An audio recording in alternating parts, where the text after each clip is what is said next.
Today's daf is daf Samach Tes, and we're going to begin with the Gemara after the Mishnah on daf Samach Ches Amid Beis. And the Gemara begins with machlokes between Rav and Rabbi Yochanan. Omar Rav.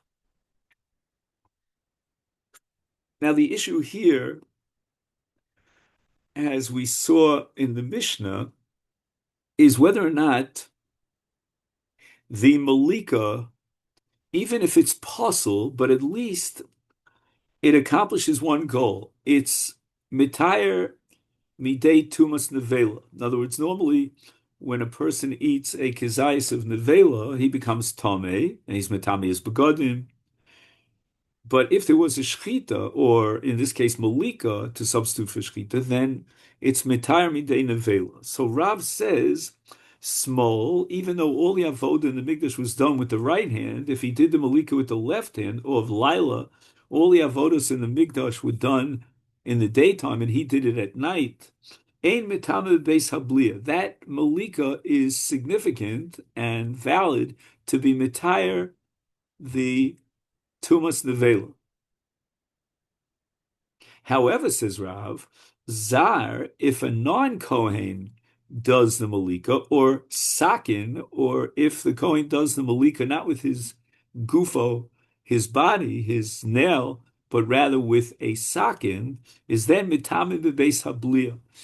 That malika of either a zar or through a sakin is not meaningful at all, and it doesn't even remove the tumas nevela. However, we're going to see soon that because the Gemara sort of catches Rav in a certain inconsistency, Rabbi Yochanan is going to disagree. What was the inconsistency that the Gemara kind of raised as an objection to Rav? Maishna small de islay achsher b'yom kippurim. V'layla islay achsher be'evarim u'pedarim. The Gemara is assuming now that in the Reisha of Rav, where the Malika is meaningful to be Mitayr Midei Nevela, that's because there is some possibility within the constellation of Kodshim where such a Malika would be valid, or such an Avoda could be valid. For example, the Avoda of Smol was done by the Kohen Gadol on Yom Kippurim when he went Lifnai v'Lifnim for the Aktoris HaKtores, and he had the Macht in one hand and the Kaf in the other hand. So he was using his left hand for the Avodah. And in the case of Lila, we have a Varma P'darim. These are burnt on the Mizbeach at night. So we do have an Avodah at night. So the Gemara says, but wait a second, then why not apply that consistently? Zar Nami, Isleach Sherev B'Shchita. After all, in Kodshim, there are four avodos, the first of which is shchita, and shchita is ksheira b'zar. So we see that there is an avodah of zar. And therefore, if the zar does the malika, then it should at least, at the very least, be mitayr midei nevela. Because we're going to use the same yardstick and we're going to apply the same logic and say, well, there is a case in the constellation of Kodshim where a zar could do an avodah. So Gemara rejects it completely. Gemara says shchita lav avoda. Shchita is not an avoda. We call it an avoda, but it's not really an avoda. And the proof of the pudding is that it's ksher b'zar. We know that a zar is excluded from avoda. How could the zar be acceptable for shchita?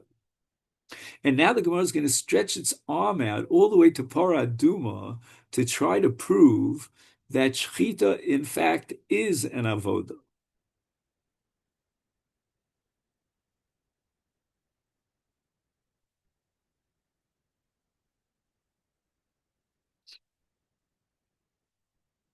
Just one second. I just want to see that we didn't skip anything. Right.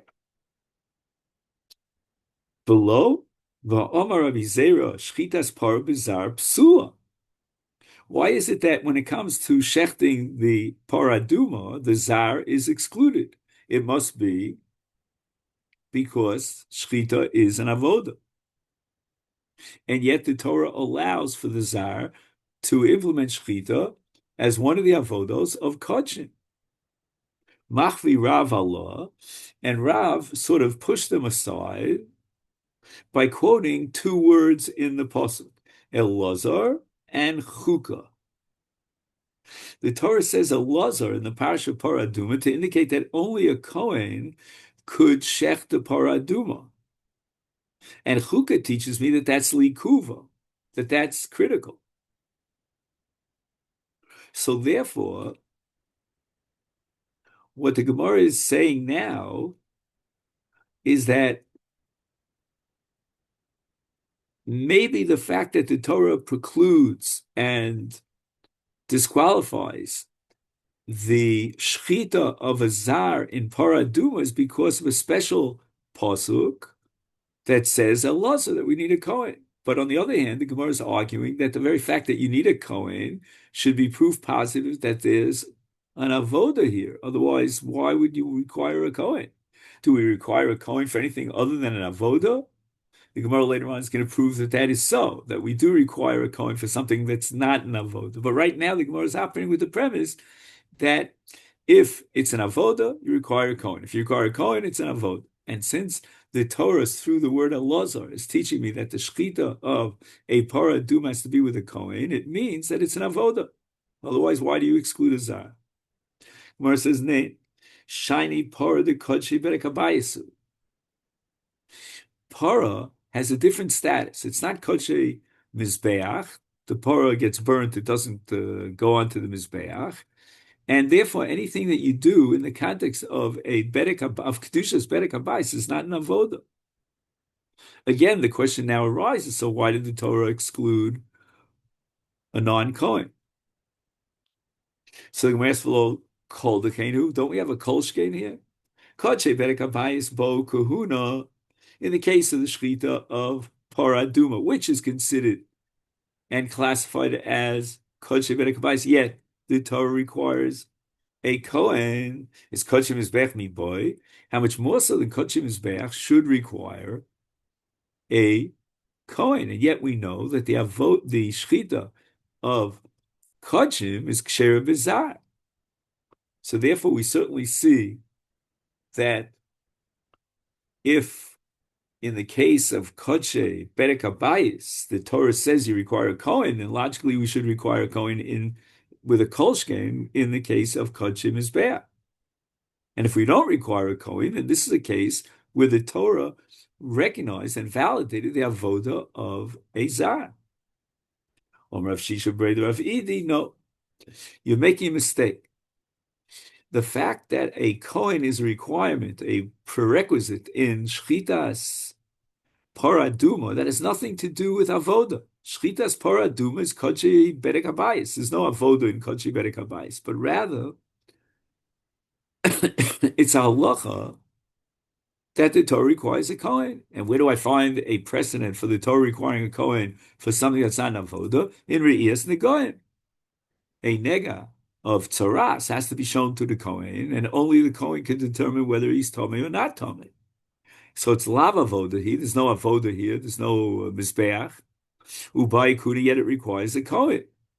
So the same thing is with regard to the shchita of the paraduma. The Torah says Elazar, requiring a Kohen to do the shchita, even though it's not an avoda. But we don't find that there's any proof to the assumption that the shchita in Kodshim is an avoda. Affecting Gemara of a leiluf mi bama.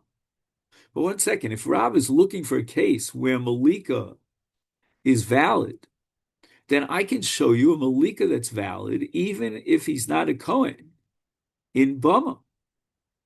Because at the time, during periods of Jewish history when Hakrava b'Bama was permitted, then a non-Kohen could do the Avodah.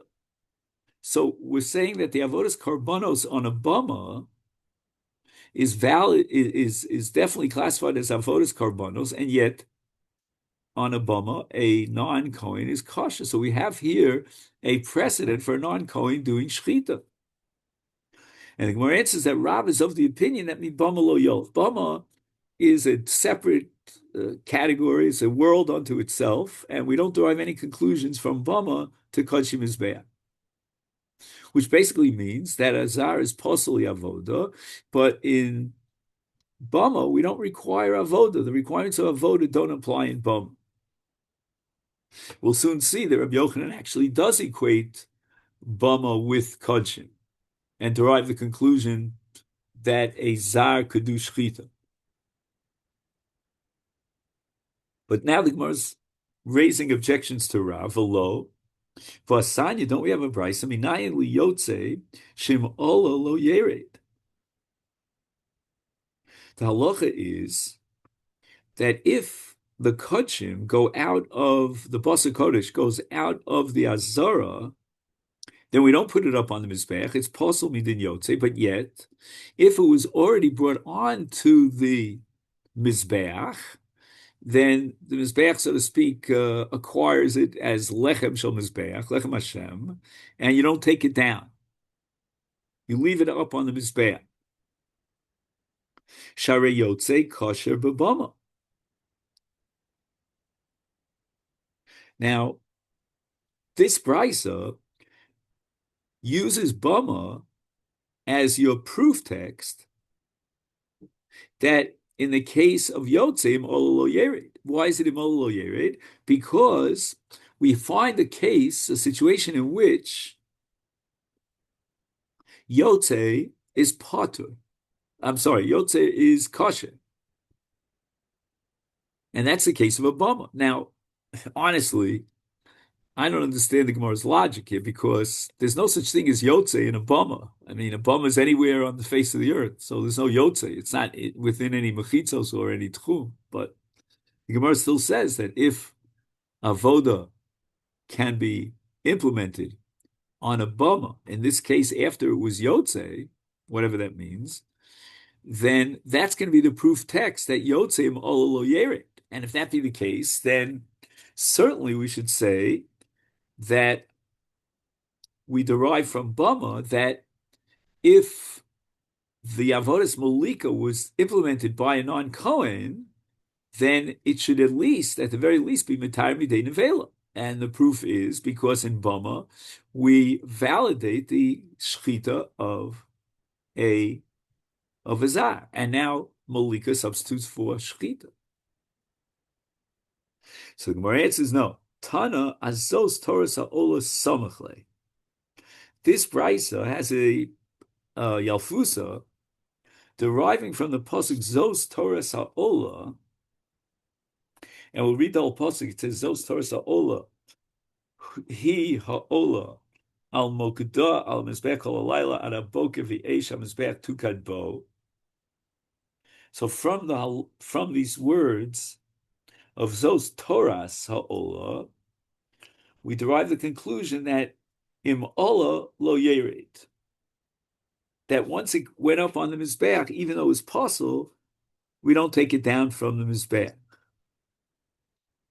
So therefore, we're not saying that, these derivations from Bama are the basis for our conclusion that in a case of a Yotze, Im Ola Lo Yered. In the case of a Yotze, it's possible in Im Ola Lo Yered because of a pasuk of Zos Torah Sa'ola.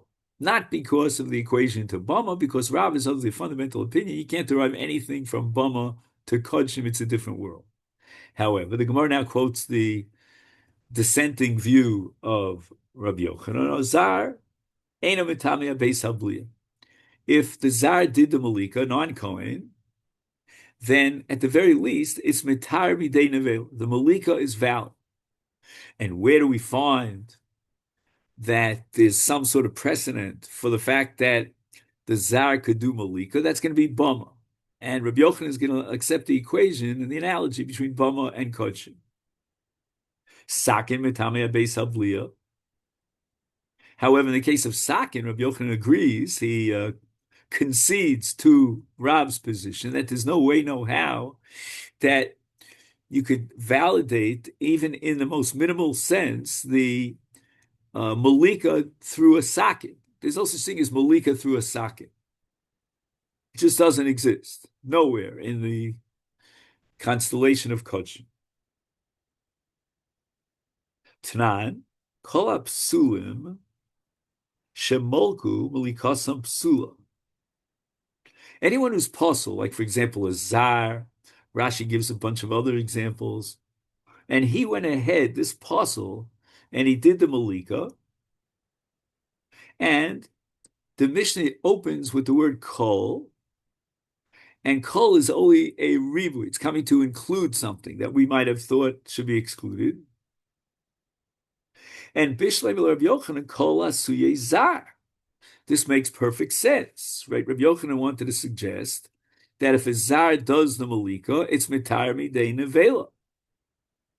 And even though the malika is psula, because a zar is not kosher malika, malika is an avoda, but nevertheless, it's mitar midei nevela. That minimum achievement it has.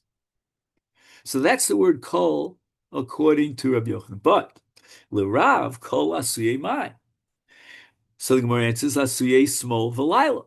I mean, after all, Rav is the one who said that if the malika was done at night, or if the malika was done in his left hand, since they both exist within the realm of kodshim as a valid hechsher korban, therefore that's mitar midei nevela. But the Gemara is going to object. Wait a minute; those two cases are written explicitly in the Mishnah. Small v'layla behedjekton.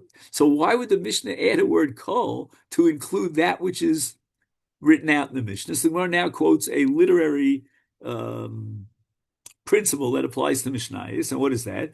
Tani v'hadam mefar. Sometimes the Mishnah or the Brisa sometimes will say something, that is implicit, and then write it out explicitly. So in this case, he's going to tell you kol, which implicitly means Lila or small, but nevertheless, he's going to explicitly write out Lila and small. Toshma.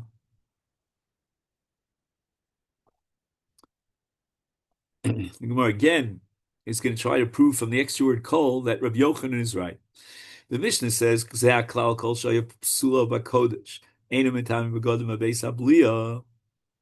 Rashi interprets to mean that it became possible after it entered into the Azara. And what's the word kol? Coming to include Bishleim Rav Papa, kol asuye zar. Once again, we're going to say that zar is also included here by virtue of the word kol. Now, this is a pellet, because the Mishnah is talking about psula b'kodesh. I mean, a zar is not psula b'kodesh.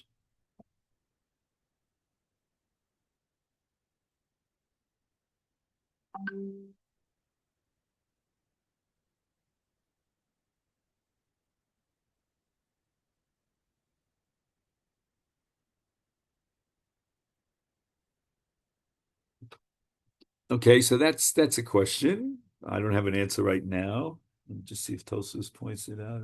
No.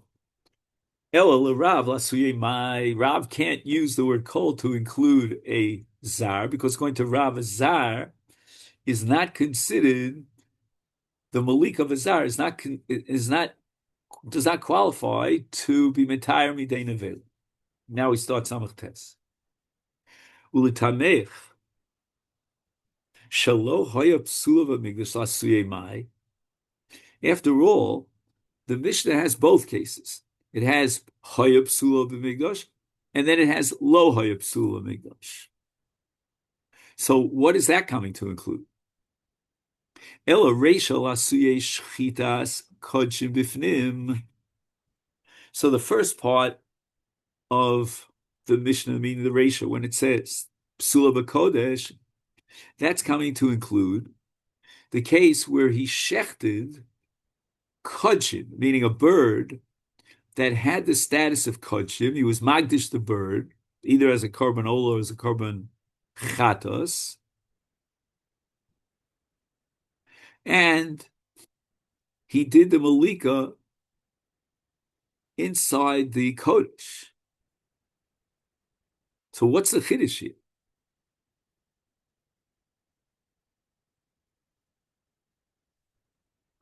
I guess the Mishnah is just telling you that since the Malika was done properly, because it was Kodshim and it was Bifnim, therefore it's Matar Midei Nevela. In other words, we want to know what's the impact of Malika.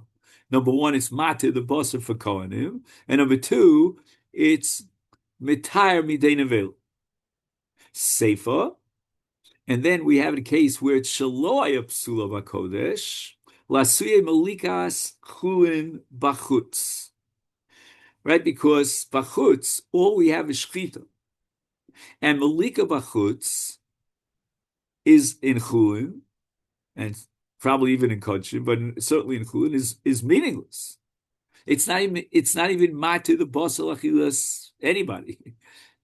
And therefore, that Malika could not be Mitayr Midei Nevela. Tanya Kavosei Rabbi Yochanan, but we have a brisa to support Rabbi Yochanan that says Malaka Zar, Malaka Pasul, HaPigel Vanos Vatome Ein Mitam Beis Habliya. So the Mishnah, the brisa, says explicitly that if a Zar did the Malika, then although the Malika is certainly Pasul because he's not a Kohen, but nevertheless it's Mitayr Midei Nevela. Then we have Pigul, Nosar, and Tomei. Right? In all these cases, if the bird that he's bringing on the Mizbeach became either Pigul, Nosar, or Tomei, then certainly there's not going to be any Malika because it's awesome. I mean, it's might even be a Chiv Kares in some cases. So what's Pshat Ein Mitamin Beis Habliya? Apparently, the Malika, even though it would be possible, let's say in the case of Tomei, for example, nevertheless, it's meaningful as far as being Mitayr a Beis Habliya.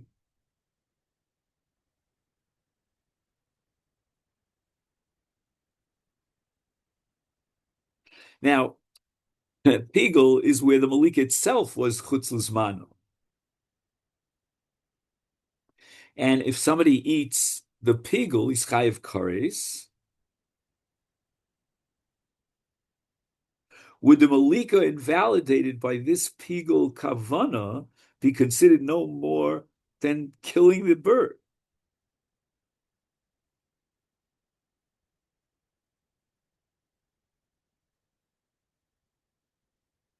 But yet, if he killed the bird, it would not be Pigel, right? It's only Pigel because it's Hechsher Matirov. So Hechsher Matirov means that the Malika accomplished something. What did the Malika accomplish? It accomplished a kind of a thumbs down, and he generated a Shem Pigel with an Isakares. Once the Malika registers on the Richter scale, and the Torah recognizes that Malika, in order to generate an Isakares and Achilas Abasa of Pigel, then the Torah is also recognizing that Malika to achieve the goal of being Matar Midei Nevela.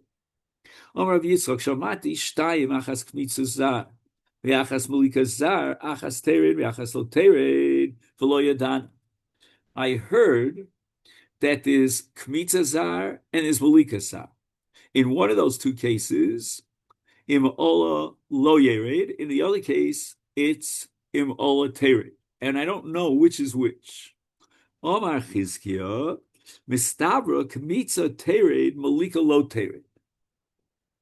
In the case of Malika, we have Malika in Bama, and now we're going to Rabbi Yochanan, who accepts the equation between Bama and Kodshim. So we have a precedent for Malika of a Zar in the world of Bama. Once we have that precedent, then the Zar who does the Malika is going to be Matayr the Midei Nevela. And again, this is all against Ra. So why don't we apply the same yardstick to Kmitza and say the Kmitza is Kshera B'Bama? So the Gemara asks that question, Ma'ishno Malika D'Yeshno B'Bama, Kmitza Nam Yeshno B'Bama. The Gemara answers no. I'll give you the following answer. Ein Mincha B'Bama. On a Bama, we don't bring a Karma Mincha. And the Gemara is going to quote Rabbi Yehuda in the Mishnah at the end of the Masechta to prove that there's no mincha in a bama. And we're holding now that to the same extent that there's no mincha in a bama, ain't ophos nami bama. There is no such thing as ophos in a bama. So therefore, we don't have a precedent for kmitza of a non-Kohen being valid anywhere. In the case of Malika, we have evidence from Bama, but in the case of Kmitza, there is no such thing as a mincha in a Bama. There's no such thing as Ophos in a Bama. Tiom Rabbi Sheshes, the Divrei Omer yesh mincha bebama, yesh Ophos bebama. The Divrei Omer ein mincha bebama, ein Ophos bebama. My timer. So why do we say that whether or not there are ophos in a bama depends upon whether or not there's mincha in a bama, and that's based on yalfuses. Zevachim, the Torah says Zevachim. It says Vayizbechu Zevachim. This is in the parsha of Har Sinai at the end of Mishpatim, and that comes to exclude menachos. And all the korbanos that they brought there have the status of a bama. And now it says Zevachim again, and that's coming to exclude velo ophos.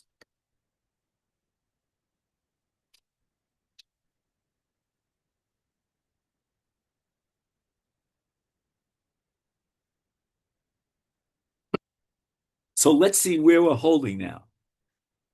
If we're holding now that there's no menachos in bama and there's no ophos in bama, so we don't have a precedent for Malika, for Kmitza in bama.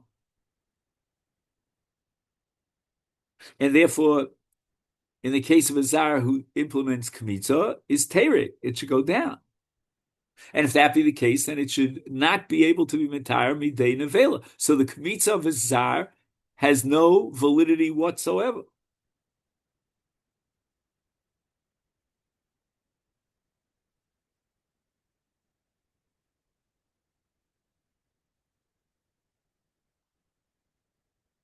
So 1 second. So I'm sorry, I apologize. I don't know. Why is the Gemara asking a question now? I think the Gemara has an answer, though. 1 second.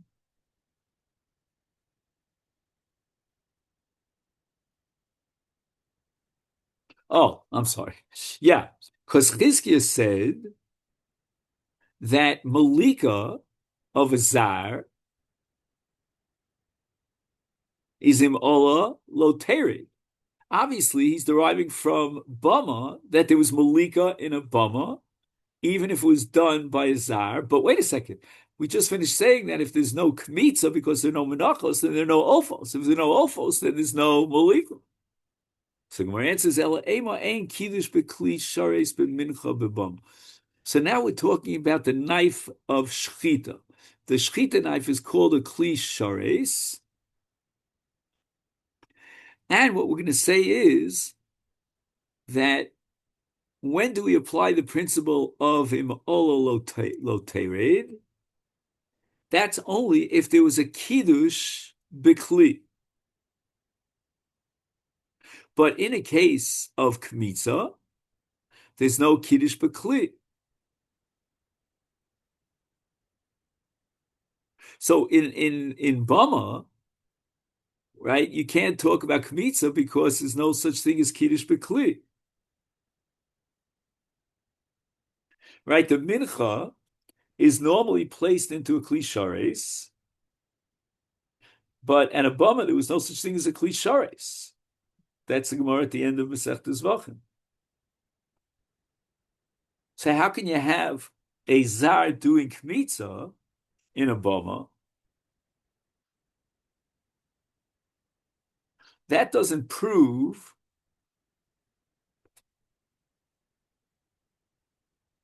that if the Zar does kmitza to a korban mincha in the Beis Hamikdash, then im ola lo yerit, because the kmitza of a Zar might be valid in a bama for a mincha,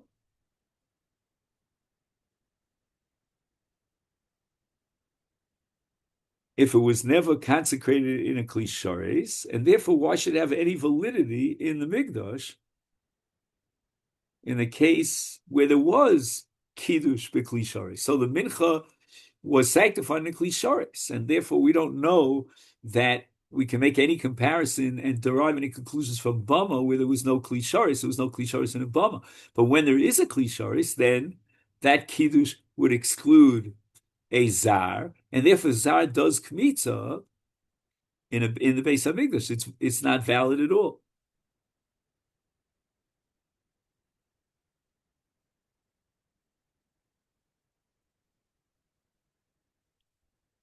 So the Gemara asks, Tana Rabbana, we have a brisa that says, I'm sorry, Molak b'smol o b'layla, and everybody agrees that in that case, the Malika b'smol o b'layla is mitar b'dei nevela. Tana Rabbana, we learned in the brisa, Yachol tehei Malika, shehi lifnim, mitama b'godim b'beis habliya. Let's say you did a Malika inside the Azara. And what are we talking about now? Let's say he did it with his left hand, or at night.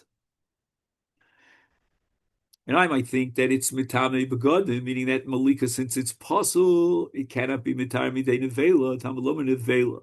So the Gemara asks, hanami nevela. Well, what are you proving from the word nevela? You don't prove anything. I mean, the Torah says nevela, but I don't know. This bird was killed by malika. The malika is psula, so then it should be nevela.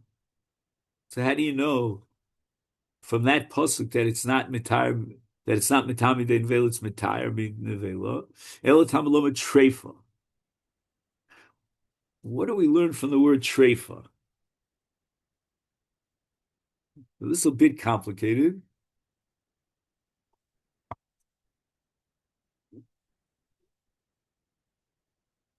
The Torah tells us that the tuma from eating the nevela also applies to a treifa. Now, the word treifa is absolutely superfluous. Every treifa is going to be a nevela. So why did the Torah have to add treifa to nevela?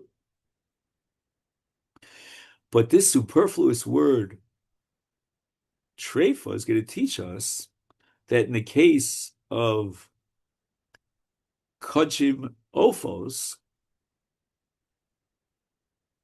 and the malika was a malika psula, that it's mitayar midei nevela.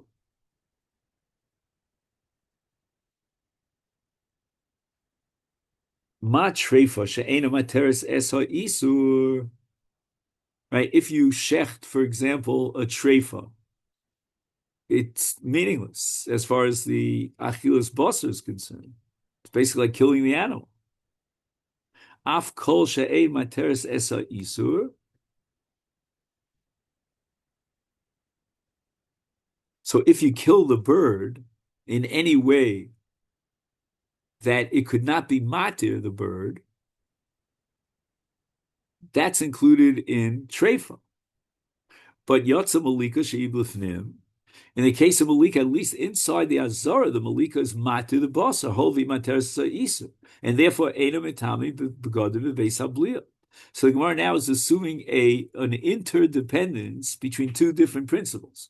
Number one, the matir of the basal achila. Number two, the metame of the begodim bebeis habliya. So if there's a matir of the isur, then it's mitar b'dei nevela. And since malika is a matir of the basar, therefore it's mitar b'dei nevela. Hevi amole kodshim bachutz. Right, so he did the malika outside the azara. Umolek chulin, or if he did malik of chulin is meaningless. bein b'fnim, bein b'chutz, doesn't matter where he did it. Hold the ein matir nisei isur, right? Because malika b'chutz cannot be matir the basar of the oaf, and in the case of Malikas Chulin, certainly cannot be matir the basar. Therefore, it's matamim b'begadim abeis habulim. So only that which is matir the basar, and therefore the Torah recognizes the validity of it, that is what is matir midei nevel. Tanya idach, well, we'll have to finish up soon. Yachol tehei shchitas chulin lifnim. So he took chulin and he brought it inside the azara, or kodshim he took outside the azara, or even inside the azara. Mitama beis habliya. So again, when he shechts bifnim, that's not a valid shchita, and it's not even minimally mitar midei nevel. In the case of kodshim, and we're talking here about ophos, the shchita is not meaningful, because in kodshim, the matir of the basar and the mitar midei nevel has got to be malika. And therefore, mitame beis habliya, talmud lomer nevela.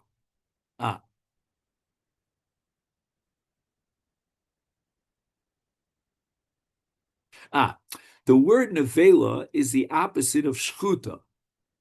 And since the Torah says nevela in the parsha of Tumas Beis Habliya, it means that if there was a shchita, that's mitar midei nevela. So even though he had no right legitimately to do the shchita of chulin inside the azar, but nevertheless, that shchita is valid. I'm assuming that at the very least it's mitar midei nevela. Now, in the case of kodshim, so what's the significance of shchita? Right? Kodshim bein b'fnim, bein mibachutz.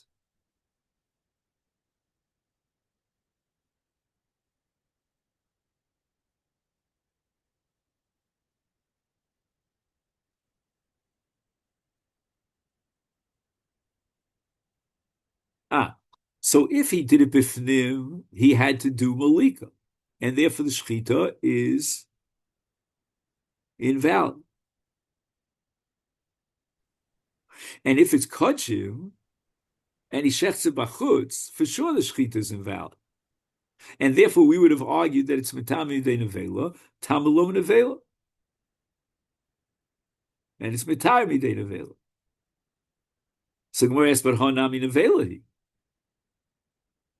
You can't use the word nevela, because if he shechted chulin lefnim, or kodshim bein b'fnim u bein b'machutz, where you need a malika, if it's b'fnim, and if it was sanctified as a korban, you would have to do the malika b'fnim, and he went ahead and he did it b'chutz, so it's nevela.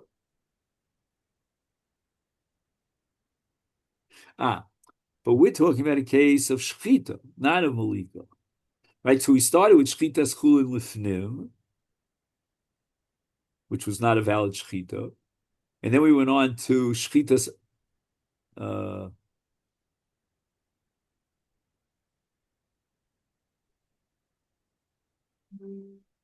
I think he's referring to ophos. I don't know, for some reason he doesn't spell it out. Yeah. Yeah, it's got to be ophos, because we're talking about tumas oaf nevela. And therefore the oaf requires malika, not shchita. Like we said before. Okay, I think we'll stop here. There's a lot more to do here, but this is like heavy punching, you know what I mean? But we try to do the best we can. So